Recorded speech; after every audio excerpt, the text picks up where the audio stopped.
everyone. Thanks for being here. So I write for an allegedly real newspaper in this era of fake news. You would not believe how many people email me to accuse me of writing fake news. Andy Borowitz, the comedian and writer, you've all read him in the Borowitz Report in the New Yorker, which, by the way, used to be called the News, Reshuffled, and is now labeled as Satire on the New Yorker website. He said, once you've had a country that's decided that a reality show host should have nuclear weapons, it's kind of hard to come up with a satirical story that beats that. As the King said, I'm saying this, not Andy Borowitz, as the King said, it's a mixed-up, shook-up world. So, in this mixed-up, shook-up world, what role does satire play when the news is so crazy that it seems like a joke? Luke, do you want to start? I think there's a few different aspects of that, but I mean, yeah, we are in an insane world in which the king, so to speak, is a court jester. So what does the court jester do when the king is a court jester? So I still think satire plays the same roles it always played. It's a means of telling your truth and telling the truth about how you see the world in the form of comedy, and that can take so many different aspects. But I think what this current era, at least this current era in the United States, does is it forces satirists to be better at their jobs, which isn't really a bad thing. I mean, we've seen with the proliferation of how many satirical news shows there are in the United States, how many different voices are coming to the fore to, in some ways, respond to the Trump era, and in some ways, kind of just the general era of fake news that was going on even before Trump came around. And I think it just speaks to the diversity of voices they're getting heard and that are able to express themselves through satire. So it's not just, all through kind of one or two shows anymore, which I think is great. Yeah, I think that the role of satire is even more important as people are having trouble parsing through what's real and fake news. I think satire can be used as a tool for media literacy, and I think that a huge problem with the spread of social media news and how news is proliferated that way is that the technology moved too fast and people aren't up to speed with their internal media literacy about what to believe and not believe. So I think that rather than satire being useless, now it's actually, you have to have a sort of educated understanding of how media works to satirize it at all or to get the joke out of the satire. So I think it's a special time to do satire. I'd also like to give a shout out to the fake news makers and and Donald Trump for bringing our awareness of fake news to the fore, because people are more engaged now. So what we're doing is people are watching us. So they've really helped with our ratings. So thank you. Whenever there's a conservative government, it seems like civil engagement goes up like crazy. It's true, but even with, because we try and focus mainly on Canadian news and politics, and even what's going on in our own country is, we don't have that monster, but people are still more engaged because everybody is just more politicized, which I think is really important. That's how things change. That's how things get done. I really like how the people who are doing a good job in satire have separated themselves from the people who are just in entertainment. Like if you look at Fallon versus Colbert versus Fallon, I like that the audiences have gone with the people who are still speaking the truth. I think we should get to that. Which satirists you think are doing a good job here in the States, anywhere around the world? But I wanted just to get at something I think one of you was mentioning, which is that it's sort of become widespread. So in the same way that we have citizen journalists now, anybody with a phone or a pen really can be a journalist. We also have citizen satirists, don't we? So anybody who can really make a meme is a satirist. What do you guys, is that a good development? Even when people are making bad satire, I think it's good. I think that the keepers of the keys no longer exist because of social media. And so everybody's, and people have to start somewhere as well. So if you're not great at it, and I don't have any good examples right off the top of my head, but you have to start somewhere. So I'm kind of for that. It would be hard for me to be against it, considering that's literally how the Beaverton came about, which is just a bunch of idiots out of university trying to make each other laugh. So obviously we started that way, and we've grown half a degree bigger since then. But there is a danger to it, which is people who are very agenda driven, whose goal isn't actually satire, but it's to push a particular political agenda, have kind of figured out, and this isn't brand new, but they figured out, we can use satire or what passes for satire in the form of a meme to kind of spread our message. And that's fine if it's not hate speech, but it is sometimes hate speech. I mean, in the United States, obviously Breitbart and far-right voices have kind of co-opted political humor, so to speak, in a lot of ways. But even in Canada, I mean, I don't want to dive in too deep, but I mean, you look at what Ontario Proud has done with it, which has a huge social media presence because they have popular, sometimes funny videos, but they also have a very problematic agenda that is very Islamophobic and very reductive in a lot of ways. So there is a danger to it, but at the same time, I mean, it's on us, to Miguel's point, it's on us to filter out the agenda-driven stuff from the stuff that's just actually trying to make us laugh. Yeah, and I think there's just an annoying conflation keeps happening where it's even being like, you guys are fake news, right? We're not fake news. We're satirical comedy. Fake news is people who lie for not the purpose of humor to push a political agenda. And so even saying that those two things are the same is like, oh, well, we have an enormous mountain to climb before people can understand what we're even trying to do. So Margaret Sullivan, the Washington Post media critic, has talked about how we need to just get rid of the phrase fake news. She says, call a lie, call a hoax, call a conspiracy theory, call satire. But I don't know if we can. I don't know if the bed bugs have, infected the house now, and if it's too late. I think it kind of has. I think the fakest part about fake news is that the president, whose name I can't remember, has co-opted the term fake news for himself when he is the largest perpetrator of fake news. So even an understanding of just the term fake news is not agreed upon on both sides of the spectrum. So I don't know. I think the cat's kind of out of the bag there. It's just about making people smarter, I think. Yeah, it's the post-truth era. Because what you think is the truth, somebody on the other end of the spectrum will deny is the truth. And so you can't agree on even a basic truth to start from anymore. So that's what we're working against. I think those of us who've been in Toronto long enough will remember when Mary, dressed as Mark Delahunty, put a toe on or near Rob Ford's property, and he called the cops on her. And that became a news story. You guys have also, I think it was with your Chris Hadfield jokes, wasn't it? That got mistaken for actual real world news. So maybe just talk a little bit about some of the work you've done that's been mistaken for actual real world news. Sure, yeah. I mean, the Chris Hadfield one was probably the biggest just because we were so new. This was 2012 or 2013, and we'd been only around for a year. So anyways, we wrote when he came back from space, we wrote what to us was a seemingly obvious satirical joke about Rogers, which was because he'd been tweeting and YouTubing and everything from space, that he came home to a $7 million Rogers data bill or something. Ha, Rogers charges a lot for data. We're like, that's an obvious joke. Let's do it. Like I said, we were in our infancy. And then it just blew up in Canada and then around the world, so much so that we've we know Chris a little bit now and his son, who does all his kind of PR, and his son has told us that around the world for years, whenever he was doing a book signing or a public event, at least one person would come up to him and say, I'm so sorry about your phone bill. That really sucks. And talk about a guy who, is in on a joke and is cool with being made fun of even a little bit because, every time, people would ask him, were you mad about that? He was like, no, it's great. It's a funny joke. It's cool.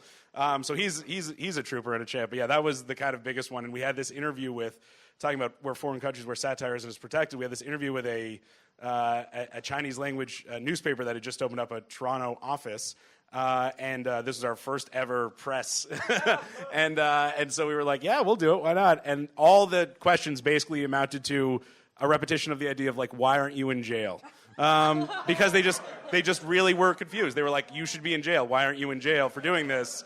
You've besmirched an innocent man. And we were like, it's funny. It's like a joke. And, so that interview that came out, or that article that came out, is still one of my favorite things I've ever been involved with, just because it was so absurd.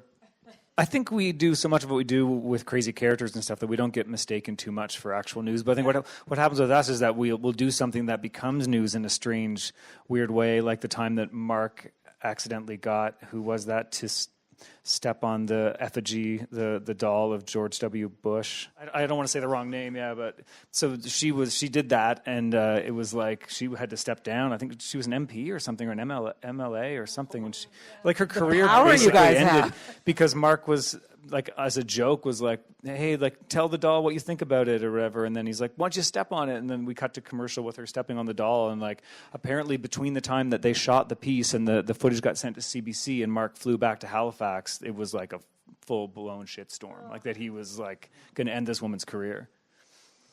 Yeah. Yeah, that's when it's bad. Yeah. So it becomes news. That's what happened with the Mary Walsh thing too. Like Rob Ford could have come out and stood there for 5 minutes and let Mary talk herself out, but he went inside and called the cops and said that his daughter was in the middle of it, and there's no sign of his daughter being anywhere. So he made something of it that didn't need to be made. He lied sometimes. Are you sure? Allegedly. Are you Allegedly? Allegedly. You can't defame the dead, so I'll just point that out. Speaking of shitstorms and how quickly they happen, so my God, I don't know how you guys do it because the news moves so fast, and so maybe just talk us a little bit through the process on each of your shows about how, you know, a thing happens today, but there's a new outrage tomorrow. How do you keep it fresh and know what's going to be good? And maybe you can all talk about that. We do an ideas meeting on Tuesday morning, so that everybody comes in and pitches, and the main thrust is whatever's happening right now, and then we do some evergreen stuff so that we have stuff in the pantry. And then right in through till Wednesday afternoon, scripts go in. Certain scripts are pulled from everything that's written. Then we do a read later on Wednesday afternoon, and then we shoot through Thursday and shoot through Friday. Have the weekend. Sometimes do road pieces on the weekend, and on Monday we shoot any supplementary stuff because the weekend, just to your point, all of a sudden, you know. Patrick Brown is no longer, you know, going to trying to get his old job back, and so certain things have to be cut, and we have to do new things. So we'll do that on the Monday. But yeah, it moves so quickly, and we shoot Monday live in front of an audience, so they see all of the sketches we've made, and we also do the desk stuff on Monday, and then by the time it airs on Tuesday, sometimes some of it is like.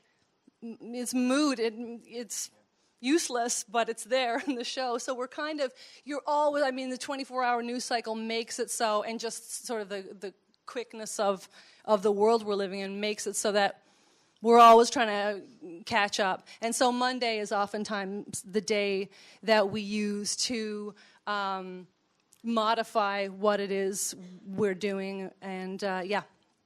We changed models. In our first season, we block shot everything in advance, which for a current news affairs show doesn't work. Stupid. It's a stupid thing to do. So then this season we've engaged in a similar model where we write all week and write in advance of the whole season starting, obviously a bunch of evergreen stuff, but then write all week, every day, all the time, especially poor Luke here, never sleeps. And we actually leave the whole first act of every episode, which we tape on Mondays, completely empty for the entire week, and we don't actually plug them into the script, and me and Emma don't do reads of them until Monday, and that's the whole lead of every single show, and so it just became that was what we had to do because the stories we shoot on Monday and air on a Wednesday, so it's 48 hours of like.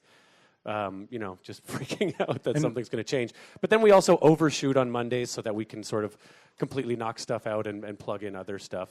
We didn't do what you guys did. We didn't have two versions of our show for the American election night. Right. What night We got was lucky. it a Tuesday or Wednesday night? What night was the election? We had time to shoot more sketches, but all the sketches that we had picked for our show was like Kathy does a monologue as Hillary Clinton talking about having broken the glass ceiling. It was like, you know, the hair and makeup people were like getting the wigs together and stuff, and we're like, okay, let's go start our day. Totally shot ourselves Yeah. in the foot. Well, we had to because we were on the next day. It was our premiere. We had so a we few didn't days, have yeah. any time to turn it around. So we had to do two different versions. Otherwise, we just would have had a generic like, oh, the American election happened anyways in New Brunswick this week, because we would have been not able to have anything on the results. So Sweet segue. I yeah. For me, it was the strangest thing in the world because, like everyone else, you felt like the bottom drop out from you when Trump won. And I forget when they declare the president, like 8:30 or 9 or p.m. or whatever, and then just like sleepless night for so many of us, right? And then myself and Emma had, I think, 20 interviews starting at 5:30 a.m. the next day because it was our debut day. So I like barely slept, go down to do to the CTV Bell building to do all, like literally 20 interviews. And we had this ready-to-go clip of like a full act of Trump as president jokes, which looking at now made me sad because I look so glib in the thing, like, this is a fantasy, and that's why it's funny. And then watching it be like, oh my God. And then every interviewer would just give us like a ... question, like, so, what do you think? Trump's going to be pretty good for comedy, eh? We were like, nope. We're going to die. Like, I still have the shakes. I don't think it's going to be good. I want to get back at something one of you was mentioning, which is this whole idea that of literacy, of being smart about what's counterfeit and what's not. Certainly we bear responsibility. I mean, if you fall for a fake news article, at least half of the blame is on you. I mean, that's, like, yes, there's people out there trying to fool you and trying to serve you content that fits an agenda rather than reflects reality. But on some level, as Miguel said, I mean, you have to be media literate. You have to know that, World Star Hip Hop isn't ABC News, like you have to be aware of that. So by extension, then if all your internet life is scrolling through your news feed, then, a CNN article and an article from, fakenews.gov is the same thing, because they have equal placement in your feed, or because a friend of yours shared them, and so they popped up. So it is a huge problem, not just within ourselves, but with the way we are experiencing news and experiencing comedy and experiencing everything else that forms part of our online lives. But I do think that a small amount of media literacy, at least right now, can make you immune to a lot of fake news mistakes that you might make as a news consumer. I have faith in people that the technology just kind of like leapfrogged everybody. But the fact that we're all talking about it right now and that we're doing panels on it and that it's a major source of conversation, you would think could possibly lead to an increase in literacy and people's knowledge that they should care about that and do something about it. Have any of you ever been taken in by a fake news story? You can fess up if you have. I'm sure I have too. I think a couple of times I had to click on some of those "This Is That" articles on CBC because they were a little subtle. But I don't think I ever altered my behavior because of one of those stories. I think in the frenzy, whenever, Trump news gets into a frenzy, which maybe we're entering another period like that right now, but it happens every 3 or 4 months where just like every day there'll be 20 news stories that are just so absurd, but they're real. And then in the midst of that will be one fake story. Like, I remember the one example of when Mueller had indicted someone, I forget who now, in the midst of all that and the idea that they were cooperating, there was a bunch of stories floating around that this person who was cooperating had named Donald Trump as being involved with the collusion efforts. And I didn't double check it. I just believed it. And I was just like, oh my God, that's the ball game. And then, having not seen anything else on that on social media in about 30 minutes, I was like, oh, that was probably bullshit. And it was 100% bullshit. But it was just, it fed into the frenzy, and it fed into, to a certain degree, what I wanted to believe. So I saw the video and I just went, oh my God, that's crazy. Yeah, I feel like a This Is That thing that I read about it. It was a story in a real news outlet about someone believing something from something not real, and I confusedly read it as real. And I remember the joke. It was that Quebec is lowering the legal drinking age to 13. This is that. Didn't that happen? No? That was the thing. You're like, I think that is so true. believable. I know. Do you was a really find funny yourselves hesitating before you share content, A? And B, are you ever angry when you go on whatever your favorite platform is and see that somebody has thought of a joke that you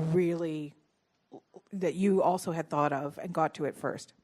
Oh, to the second question, yes. I mean, Definitely. having a weekly show is great because you don't need to be like always focusing on the top stories, like I said, but the consequence of having a weekly show is that, other people get to jokes you want to make first, and you just have to kill your darlings and let it be, because if SNL or 22 or, Daily Show or any of the other satirical shows out there make the joke first, it's theirs. So we just kill it and move on. Yeah, now you have the whole world trying to make the joke at the same time as you, and it's in the same platform. So the worst thing to do is to go into Twitter in the search bar and search your joke that you're making up. 100. Oh, 4! Oh, man. And we have a similar production schedule to Rick Mercer, but I think that he's a day or two ahead of us. So a few times we'll get done our read and the sketch will be picked, and they'll be like, oh, Rick's already shooting that same thing this week, so we have to do another sketch. And one time, this is not satirical, but one time I was writing a song parody. It was back when Movember was like its first couple big years and everybody was talking about it. So I was like, oh, I'm going to do a song parody about famous people with mustaches. And I'm going to set it to the tune of We Didn't Start the Fire. It was cheesy. And I was done it, basically. And I was like, I wonder if, and somebody had done that very same thing, the exact, and way better than I had just finished this out. It's like Jeremy Woodcock, who I believe wrote for your show a few times, is a funny guy, and he tells me just to not do that. Finish your joke completely, and then look. Because if you look midway, you're just going to do that all the time and just doubt yourself so hard. Jeremy Woodcock was the one that wrote the Win, Lose, or Draw Muhammad sketch. That's right. That we aired, and then Saturday Night Live did one 3 weeks later or whatever. Please welcome Lorne Michaels! Yeah, and Jeremy had submitted a package which included that sketch. To SNL, SNL. yeah. So they really did. He did rip him off. It's pretty hard to watch those It two was sketches back to back and not be like, oh, okay, that's Jeremy's. It was like, well, hire Jeremy. He's amazing. Shouldn't this is proof that you should have him on your writing staff. Is there anything that's off limits? Is there anything that one of you, let's say, will love, and other people in the room go, no. We've been trying to write a sketch about Colton Bushi, and not a sketch, but we've been trying to write a piece about what's happened. And we just keep coming up with, and it's like, you have to honor how serious it is. It also has to fall into the tone of the show somehow. It's like excruciatingly difficult, and we just keep running into a wall. So I don't know that nothing is off limits. It's just doing it right is what makes something, you have to step away sometimes from certain things until you can really strike it right, and you can do it with the respect that it's due. everything is available for jokes if you can find the right angle and the right path and the right commentary, but some things are immensely harder than others, and like you said, you just got to recognize it. Where you're like, okay, I'm not Michael Jordan. Like, I can't do this move. Just speaking about it in a builder's type of way, it's not your duty to make a joke about every single thing just because you are a comedian. If you don't have an angle, you don't have an angle. That's what I think. No, nothing's off limits. Okay, that said, though, have you ever tried to push the boundary and felt that it really fell flat, and then afterwards you thought, oh, shit, I shouldn't have done that? Yeah, we've had a couple articles on the website that people got mad at us for, and fairly. And we went, yeah, you're right. And we, I don't know if we took them down or we just apologized, but whatever. But yeah, I mean, because if you're trying to, like you said, if you're trying to walk the line or push the envelope, then sometimes you're going to mess up. And I'd rather go for it and mess up than not go for it in general. And in fairness, like online, publishing an article is a lot different than making it part of your flagship TV show on CBC at 8:30. Like, there's a different aspect to that. So there are things that maybe can live online that don't form part of the TV show. And that's just the benefit of having a website and a TV show. So we're kind of able to do both sides of things. But yeah, no, and there are things that we filmed and we're like, and then it'll be in the edit bay and we're like, you know what? That's, whether it's not necessarily that people get mad at us, but it's just we went for this really hard target and we partially hit it or missed. And if we don't hit it perfectly, then it's not worth doing. Well, thank you. This panel was wonderful. I appreciate everybody coming out and having such a great discussion. And now we can all go back to our phones and see what Donald Trump has been doing in this last hour. Thanks very much. Thanks.